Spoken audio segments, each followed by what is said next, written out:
Today I'm doing this video to teach you and to advise my fellow people, everyone out there who might be one day in an unfortunate situation like I was, and to advise them on how to handle a bad situation when something like this happened.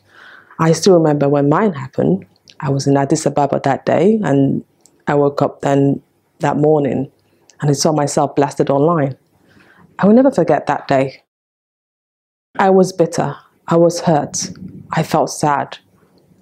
At one point, I must be honest, I actually felt like killing myself.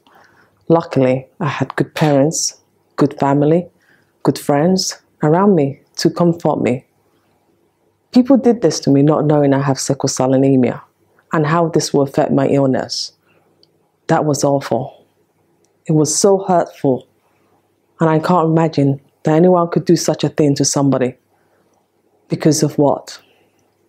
But anyway, today I want to advise you. I want to talk to you about if something like this happens to anyone, what they should do. But first, how do you avoid it? I will start with my phone. Do you know your phone is the biggest giveaway to hate crime, to people who are trying to attack you, to people who are trying to write bad things about you, to people who are trying to humiliate you? Be careful what you take online. Be careful what pictures you take on with your phone. No matter how good you think you look, if you think you don't want that picture seen by your mom and dad, don't take it. Don't do it. Once it's online, they have the power to humiliate you, to disgrace you. And then you have no choice but to start crying and then go back and ask people to take it down, which might never happen because the law is not strong for online harassment. In my own case, this was what exactly happened to me. I was in a meeting, and it was a very professional meeting because I was sent an email request for this meeting.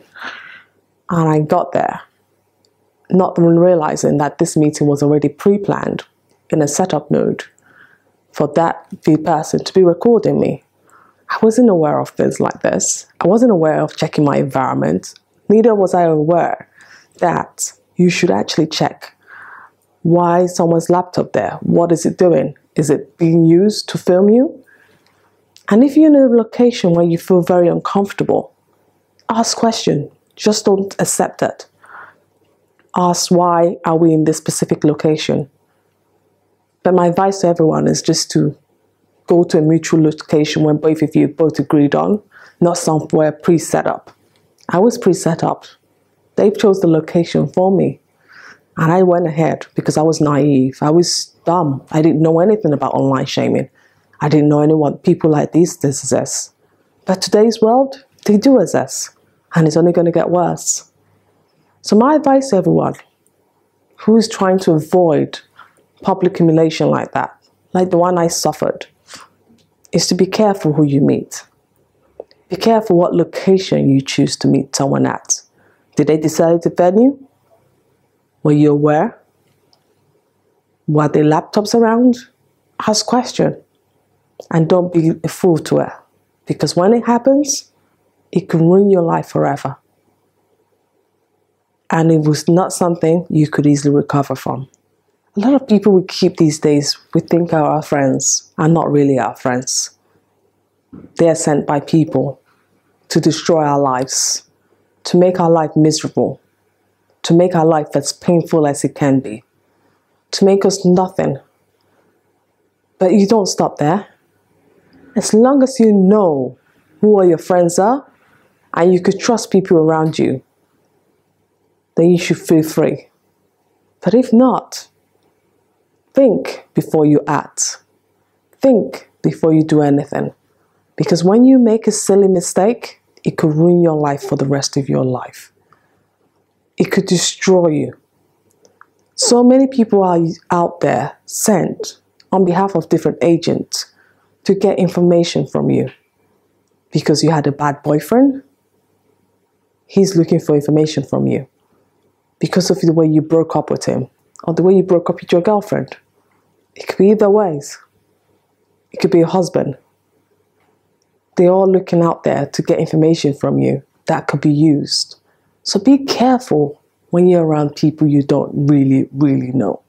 Even when you're around people you know, still be careful. Always be aware that you're never safe until you feel safe. Immediately report it to someone. Do not keep it to yourself, because that could lead to online bullying, online harassment.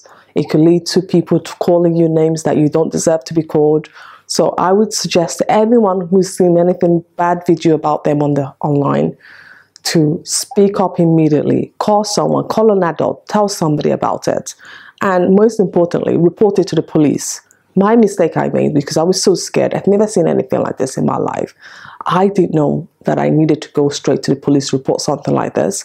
Because when it's still fresh, the police are able to go and investigate the case.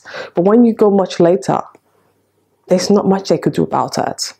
So I will always suggest that immediately something like this happens to you, please report it. Save all evidence that you have.